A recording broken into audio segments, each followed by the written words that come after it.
Oh my gosh.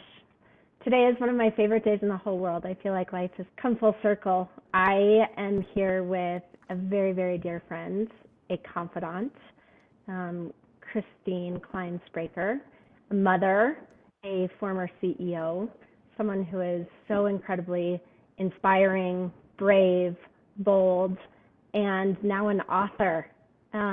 Welcome, my beautiful friend. Oh, thank you. You are all of those things to me as well, Dawn, and just as beautiful. And I'm so proud of you and what you're doing. And I can't wait to watch you just thrive and grow and spread your wings. Not that you haven't already done that a gazillion times, but you just keep reinventing yourself. So Oh, thank you. you for having me. So there is so much to unwind, no pun intended, in this podcast. But what I really want to talk about is your upcoming book launch, Unwinding Perfect. I've been following you on this journey for the past 6 to 12 months, and I think that there's so much of your story that resonates with women. And as we explore different content and conversations around hot flash health, I think that so much of your story plays into being a middle-aged woman and the self-discovery and healing process that you've gone through. Recently, you chose to make a lot of changes in your life. You left your marriage. You left the company that you were co-CEO of and you built and invested all of your time and energy in, and made some changes. So tell us a little bit about how this all transpired, because you've written this beautiful memoir on really unwinding your perfectionism and generational teachings that you experienced as a child. So share with us where you're at. Whew. Well, I got chills a couple times while you were talking. Oh, there is no really good place to start. People have asked me, they've said, okay, so you left your marriage and you left this business and then you found yourself. And I was like, no, no, no, no. The journey to find myself actually began probably 10 years ago. I've been really blessed to have these incredible mentors come into my life at different times. Several of them spiritual healers, dealing in the astral world, things that are woo-woo or whatever. I'm not a big woo-woo person. I'm a big believer in staying grounded and finding yourself. And by doing that, you become more open to the synchronicities of life. I started with this woman, Tammy, and I talk about her in my book. And she really helped me merge my shame and guilt that I felt from my Christian upbringing. And she helped show me this other side of spirituality. And it made me realize that it's not an either or. It doesn't have to be dualistic. It can converge and you can find this beautiful middle place. And so that was really the beginning of this journey that I went on. And I really just began to find myself, and I realized I was beholden to these patterns that I had learned from my parents at a young age. And I was the youngest of four. We had a blended family. So in the early 80s, imagine trying to explain what a half brother was, what a half sister was. It just wasn't common. Nobody knew. I would say, like, okay, we're a modern day Brady bunch, except for I don't have stepbrothers or stepsisters. Mine are all half. And it was confusing, but it was also chaotic. It was loud. It was always on when my brother and sister, who were my dad's children, were in town. And then it was really quiet when they weren't, or not in town, but at our house. But then when they weren't with us, it was my oldest sister, who was my mom's, it was just us. So we went from Disneyland to kind of normal. When it was the four of us kids, there was so much fighting and very strong opinions. And so I learned to just be a shadow. I learned to just kind of melt into the wall, not have an opinion, be the peacemaker. If the underdog was getting attacked by somebody, I was always there to bring them up. And that was just the role that I took on as a people pleaser, which I now know I learned from my mom, who's also very much a people pleaser. You develop your sense of worth by doing things for other people. Humans are all servants by nature. We all want to help. But people pleasers really are willing to sacrifice themselves to make other people happy. And I had learned that that's how I felt loved, and that's how I felt safe, and that's how I felt secure. So I would use those tendencies throughout my whole life. And isn't it And interesting how those tendencies followed you to corporate America? I mean, Christine, you were always, going back years and years and years of those long bus trips that we had to the mountains. I can always remember looking at you and having so much admiration of this woman is so badass, and she's built this multi-million-dollar company, and just from an exterior you looked like you had it all, right? yeah. How did you find that some of that early childhood conditioning and some of those patterns of really pleasing people overlapped into this powerful role that you took on as a co-CEO? And furthermore, how did that unravel you stepping away from a company that you had built? That's a really great question. I presented perfect all the time. I picked the perfect husband. We had the perfect family. I had the perfect job. I worked really hard. A lot of these tendencies are very natural and they're inherent to me. I'm ambitious. That hasn't changed. It's not like I stopped being a perfectionist and now all of a sudden I'm not ambitious. I'm still ambitious. By the looks of your muscles, when I last saw you, you're ripped. I mean, talk about ambition. Geez. Thank you. All of these tendencies served me really well. I knew how to play the game, right? You learn this role and you do this role with these people that are in your life. So I knew how to not rock the boat. I knew how to be promotable. I knew how to sell really well. And so all of these things positioned me really well to operate a business. When my former business partner had asked me to join the company, I was like, heck yeah, let's go. And I believed in myself. I knew in myself that I could get it done. But that didn't mean that I always felt comfortable in my shoes or in my skin, or that I always admired you because you're so funny and you just don't care and you just say shit all the time. And I'm like, that is so cool. I wish I had some of that. And it's because I didn't feel comfortable. I didn't know who I was. I wasn't okay to make a mistake. I didn't want to be judged because what if I wasn't perfect? What if I wasn't all of these things that I thought I had to be? And so I started unwinding this idea of perfectionism in my head. First and foremost, it was like, okay, well, maybe it doesn't matter if I say the wrong thing. Maybe I need to give myself some grace. What if I try to be more myself around more people and some people don't like it? Okay, that's okay too. What if I don't need to please people? What if I stop texting first? Like, this has been a big one for me. What friends show up when you stop texting first? Oh, I love right? that. Like it's a really interesting thing. And so through starting to set these boundaries, I just became more confident in who I have a meditation practice, I have a breathing practice, I have tools that I've had to incorporate that have really helped ground me and help me learn to go within. We're all born, we all have the ability to remember innately and from a soul level who we're supposed to be. It's just our human egos get in the way and these brains start taking over. Instead of acting from a place of inner knowing, we rationalize everything and we become practical and what makes sense, what doesn't make sense. It didn't make sense for me to leave my husband. It didn't make sense for me to leave my business. It didn't make sense for me to build a house when I didn't have an income. It didn't make sense for me to write a book. All of these things don't make sense, but inside me, I just had this knowing that it was time to take each of these steps. And I'm unapologetic about it now. Before I would have been like, oh, hey, I'm going to shrink. I don't want to make somebody else feel bad, which isn't my responsibility anyways. I had to learn, like, that's not my role. My role is to be me, authentically me, and show up as the best version of me. How brave of you, and how scary to let go of all of that. I mean, you truly surrendered and released control of everything that you had been predisposed, conditioned, and really served as your identity.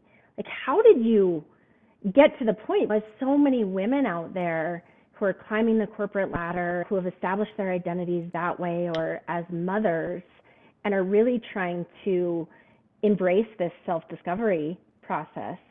How in the hell did you do it? Okay, so we didn't talk about this beforehand, but you actually played a huge role in this. Mm. So Make me cry. on one of those long bus trips, you were like, hey, there's this medical medium and you should see her. I don't know if you remember, but it was We Nikki, should have her and on. she's amazing. I have a chapter in my book named after her. She goes by her Sanskrit name now, Davy Blue. And she introduced something to me called core wounds. And so this is part of your childhood. And I had a lack of self core wound. I had a control core wound, a couple others. But my control core wound, you control because then you can control the outcome, Yeah. right? So as women, and men too, men do it in a different way, but as moms, as women climbing the corporate ladder, we're always trying to control the outcome because then we know how we're going to feel. It's our ego trying to protect us from having that hurt, that harm, that loneliness, whatever caused that wound initially. I remember coming home from trips and I would, fling open the refrigerator when my kids were young and there would be old food in the refrigerator and I would be like, I was just on a trip for 4 days. Why is the refrigerator, like, why is this food, all of this stuff that I just had to control that at the end of the day really doesn't matter. I know I played as big of a role in my marriage contributing to its decline as, my husband. It takes two in that regard. And I know I had these things that I wasn't better about. I didn't have awareness about them. I couldn't be better. And together, we couldn't be better together. I just started having awareness anytime that I had this need to control. What was my fear? And so once you start unpacking the fear behind the control, you actually are able to surrender in a much better way. A good example is last year when I left the business, I was like, oh my gosh, I'm not going to be able to afford this house that I'm building. It was just me. I didn't have an income at the time. And I'm building this beautiful house. And this fear kept creeping up. I'm not going to be able to afford it. I'm not going to be able to afford it. And then I started unpacking it. Like, what's my fear behind it? What if I can't afford it? I have to sell it? Like, what, yeah, are my kids going to be okay? Like, all of these things. And so as I kept asking myself, okay, what if then? I got to the point that was like, okay, if I can't afford this house and I have to sell it, is that really the end all? Is like that the worst thing that's going to happen? No, I'm still going to be safe. I'm still going to be protected because at the end of the day, I'm going to make some money off of it. It's going to be a good investment. I'm going to buy something else that my kids are going to be happy in. What matters is what we create inside that house, not the house itself. I love that. And thank you for sharing that because I think we all could learn from those beautiful words. And sometimes it's as simple as just hearing or seeing someone like you who had it all make these brave changes. Unwinding Perfect, and again, I've followed your blog and I've followed your social media channels. You're an extraordinarily beautiful, vulnerable, raw writer who has really sought out to empower other women to embrace the same sort of self-discovery journey that you've had. Is that the goal of the book? There's so much to say about it. So I keep going back to, what my brain tells me versus what my body tells me. And I have this inner compulsion, this feeling, this must. I have to share this book. And I didn't set out to write this book at all. It wasn't like, oh, I'm going to write a memoir. I started writing because it was cathartic for me. I've always loved writing. I've journaled my whole life. And my days went from, being jam-packed from the morning until the night to 50% of the time I was by myself with no meetings, nothing. And so I started writing and these blog type pieces came out of me. And then I started writing and this book literally poured out of me. I mean, I would type for a couple of hours. I wouldn't even know what I typed. It was like my spirit just came through and was like, get this out now. And then when I went back to review it before I sent it to my publisher for editing, I was like, oh, some of this is garbage. And I rewrote it and reworked it. And then others, I was like, this is beautiful. I can't believe this came from me. I don't know exactly how the book is going to be received, but my hope and the intention and the reason why I feel so compelled to keep going and to put it out there, because it would be a lot easier not to, is to empower and inspire anyone, not just women, This is the time that the balance between the masculine and the feminine needs to come back. There's been an imbalance for so long. I felt it in my body. I was in my masculine and I pushed away my feminine, but it's time for all of us to rebalance. And as a whole, as humans as a whole, we need to rebalance. So I'm putting it out there because I really want to empower and inspire anyone to step into the life they desire and deserve. It doesn't mean leave your spouse. It doesn't mean leave your job. It means do that internal work. Be willing to look at the shadows. We all have shadows. We all have this dark side of us, and we all try to hide it. That's what I did for so long. That was my perfect, right? I only showed my light, but I wasn't comfortable with my dark. And once I started embracing my dark, and I was like, oh yeah, I am intense. I am a little too much sometimes. I am opinionated. I am, these dark things. They're not dark. They may not be everyone's cup of tea, but they are who you are. And that's what's made you who you are. Right. But I was so embarrassed or ashamed or, oh, I shouldn't have said that. All of these things for so long but once I started loving them and saying, you know what, to your point, like, I love your too muchness. Might not be for that person, but I love it. It's like, then they are not shadows anymore. They're not these ghosts that we're afraid of or that we can't share with people. It's been so beautiful. I want other people to have that experience, to be able to look back and say, or to go within and say, oh yeah, this isn't as scary as I thought. I don't need to have this fear. I don't need to worry about that. I'm enough. I'm enough. I'm enough. It's interesting because at Hot Flash Health, there's a term that we often use. It's called queenager, right? It's a term that I've often described as sort of a entitled middle-aged woman who is really sick of taking care of everyone else and is starting sort of this self-discovery process as she's, uncovering this awakening and identity. Not only through menopause do you experience sort of physical changes, but there's a tremendous amount of psychological changes that happen as well. And I think that really plays into seeking our identity as our children age, right? They're not needing us as much or relying on us. Right. We're now coming full circle with caring for our aging parents. Some of our social communities are changing because I think we as women are sort of sick of the bullshit and recognizing who's going to show up for you when you need it. There's a lot of parallels between Unwinding Perfect and really us embracing our inner queenager. Middle age also is a very prominent time where your childhood trauma starts to expose. We as 46-year-old women are seeking for what you have done. What you've done is so inspiring. I cannot say it enough. It certainly hasn't been an easy road for you. You had the demise of your marriage and leaving a corporate job that was so full of your identity. What would be your advice to women who are seeking more self-discovery and sort of an awakening and purpose, new purpose, as our previous purposes have changed and we're embracing this middle age of womanhood? To the women who are seeking more, there is more. I mean, it's that simple. I think there are a lot of people who have an inkling that there's more, but they find ways to numb themselves.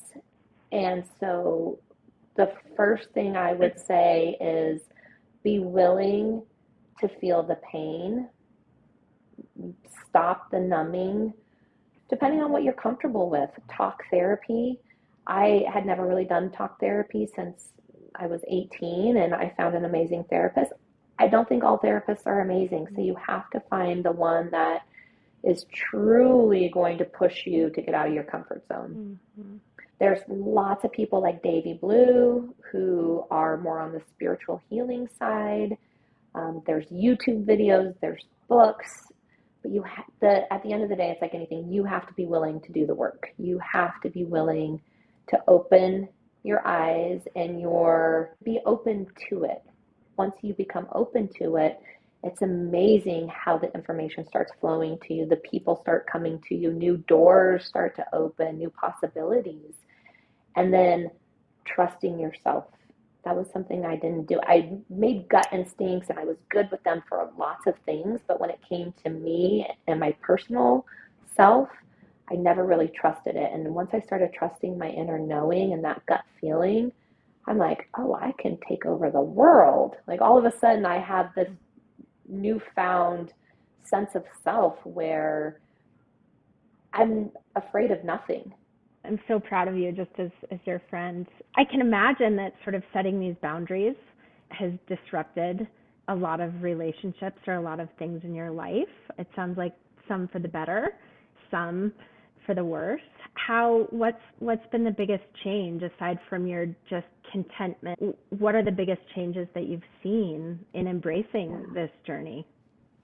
I love this question. So, I just got chills. You're totally right. People don't like it when you change the dance, right? You do a dance with everyone and that you know the steps and that's the dance and that's the role you play. And then all of a sudden you start changing that dance and the steps and people are like, whoa. A lot of people aren't comfortable with it. That's fine. A lot of people don't want to be pushed. But the most beautiful thing I've seen is the unintended effect it has had on the people in my life that I love and who love me. And I'm watching them grow in ways that I never expected. I'm so proud of my ex-husband. I'm watching him grow in ways that I didn't know was possible, but not because of me, but because he's been forced into a situation now where he has to have some reflection and he's learning.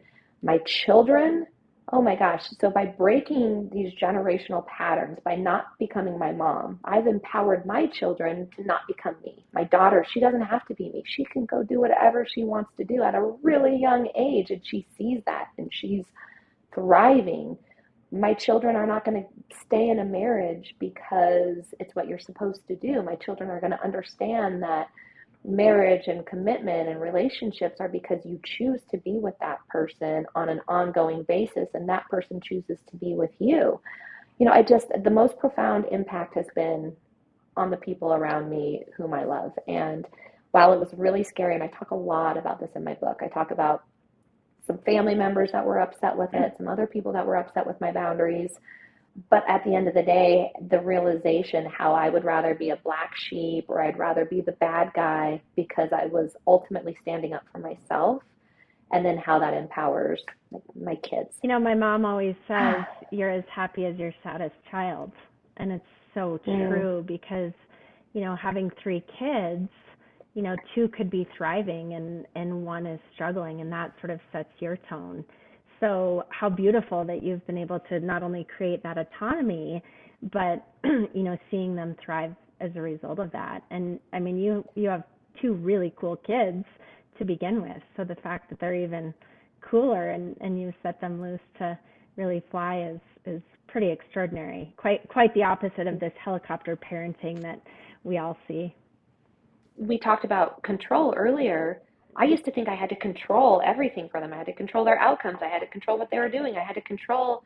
No, I just had to sit back and be there for them and let them go on their path and discover their path and then interject where it was necessary. And when your kids are sad, learning how to not fully take that on, recognizing and holding space for them and meeting them where they're at, but not empathetically like bringing it on and letting it then own you. It's funny, my kids, I always joke that gosh knows my kids are going to need a shitload of therapy when they're older, just by my sick sense of humor. Speaking of control, we had a situation the other day that was so funny. It was my eldest's picture day. And I asked him, I said, hey, will you put on a collared shirt? This is one day that I'd love for you to put on a collared shirt, not that fluorescent shit that you wear all the time. And he argued and he argued. He's very matter of fact and very defiant, like me. I said, dude, put on a collared shirt or else I'm going to take a Sharpie and I'm going to draw a dick on your head. I said, I will draw a penis on your forehead. I said, so pick your battles.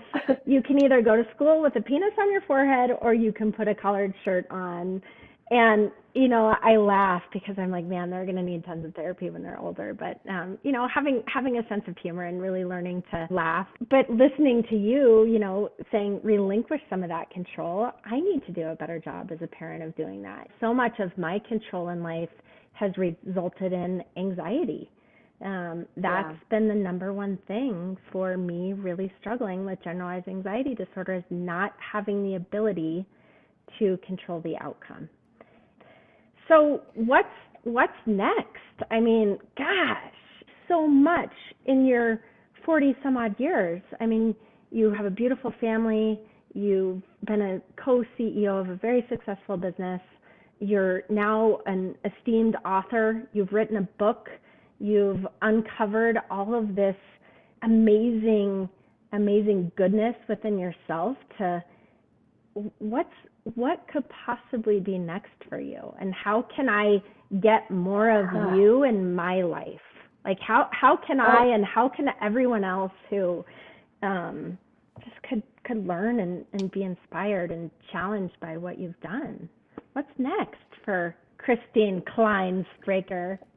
I founded a boutique advisory firm. It's called Co-Found Her, and it's really intent on merging the material world with the spiritual world. So one of the other things I struggled with and felt shameful about for a long time was, why did I have more than other people? Why was I so lucky? And then when I started amassing more wealth, learning that it was okay that we all need our needs met to be able to blossom, to be able to give to more people.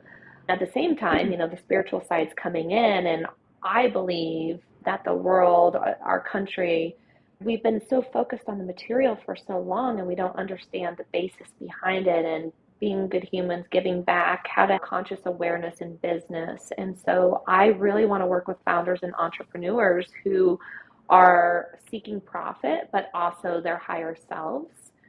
Entrepreneurs and founders who really want to step into their fullest potential while they're building their business. I have the business experience. I now am, I'm not a guru. I'm not claiming to be a guru, but I'm a great facilitator. I know how to help people. I know who to put them in touch with and how to connect. We're going to focus on growth strategy, advisory, and then what I'm calling unwinding. And the unwinding is really, how do we start to talk about, if I were working with you, like the anxiety. You mean when you're working with me? Like when, that's right. Put it out there. It wouldn't really be work. We'd have so much fun. Oh gosh, might conquer the world together. Yeah. Unwinding, what are the tools that you need to help you step into this next version of you, especially as you're building a business, you're going through, this hormonal change that is affecting every aspect of your life, physically, emotionally, sexually, all of these things. What are some of the tools? What are some of the fears behind it? How do we start to unwind and unpack it? So it's going to be very specialized, very customized for a subset of entrepreneurs. I mean, you have to have a little bit of awareness and you have to be willing to grow, is just kind of the basis of who I want to work with. An incredible niche you'll have, and not only being the badass, assertive businesswoman, but being able to foster that purpose-driven initiative. About that a million times, with some of the businesses that I've founded, and certainly starting Hot Flash Health. What I've discovered is, for me to get behind something, you have to be very passionate and purposeful. And for me, it's always been connecting women amongst their vulnerabilities. So there's that. The book is launching. The book is available on Amazon after April 22nd, and it's available in hardback, paperback, not Audible yet. That's to come, but ebook as well. I encourage anybody who's looking for, who wants to see how somebody else has done it. And I think you made a good point. I seemingly had it all. And a lot of people are like, oh, you couldn't have felt insecurities. You couldn't have felt this. Like, I never would have known. And my whole purpose behind all of this is to normalize insecurities and those things that we don't talk about because we all have them. And if somebody says they don't, then they're lying, or they've done a lot of work and, they've passed through it. But the reality is we're all struggling with something. And so if we can normalize it, and I've really used the word courageous or courage earlier. I didn't allow myself to know or to feel that I was courageous.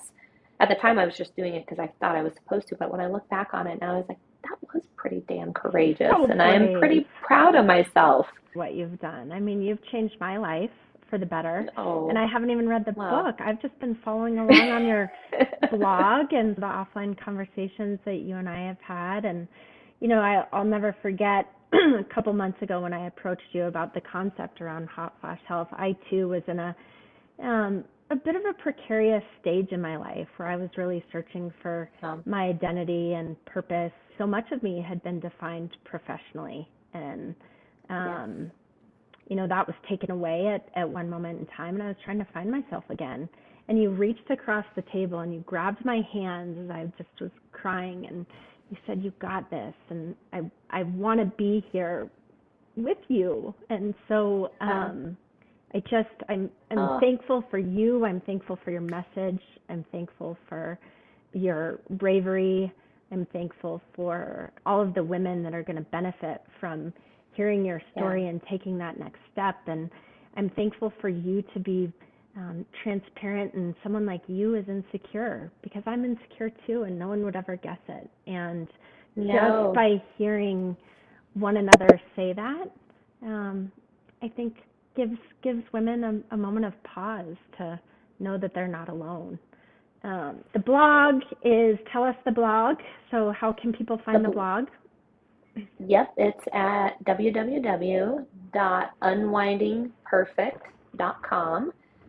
2 new blog pieces come out every month. I actually have like 30 that I wrote over the past year that I'm going to start putting out as well, and then some new ones interspersed. And then I have Instagram it's a new world for me, so I'm, slowly putting myself out there. But that's Christine with a CH _ Klein, CLYNE _ Spraker. And, LinkedIn is something I've always done and have been very comfortable with LinkedIn because I was always selling a product or my business or whatever. And so now I'm selling me, I'm the product. And so that's been a whole new world for me as well. So I like LinkedIn. And then the book comes out Monday, like I said, on Amazon. I'm going to try to do some local events with some local retailers. And, if anybody wants to do like a book club or something like that, I'd love to join. I'm doing some speaking events. I've been asked to do some speaking. So I'm just owning this new phase. I'm not trying to control it. I don't have to know what the outcome is. I've just put so much faith in all of the things are going to come to me exactly as they're supposed to be. The universe works in mysterious ways, doesn't it? I feel great. I feel very blessed and very grateful that our paths have crossed and will continue to flourish, because I've always had nothing but, respect and admiration for you. Thank you for being brave. I want to end this. I saw something, I believe it was last night, that you posted, and it said, "To women everywhere, go bigger, be brighter, shine as much as you can. You are a superpower." Woo. So you, my friend, are the picture of that. And I know that other people will, after hearing your message, step into that world to do the same. So thank you. Perfect. Thank you. Unwinding Perfect. Is it April 22nd? April 22nd. It drops in ebook. April 24th in hardback and paperback. And hardback is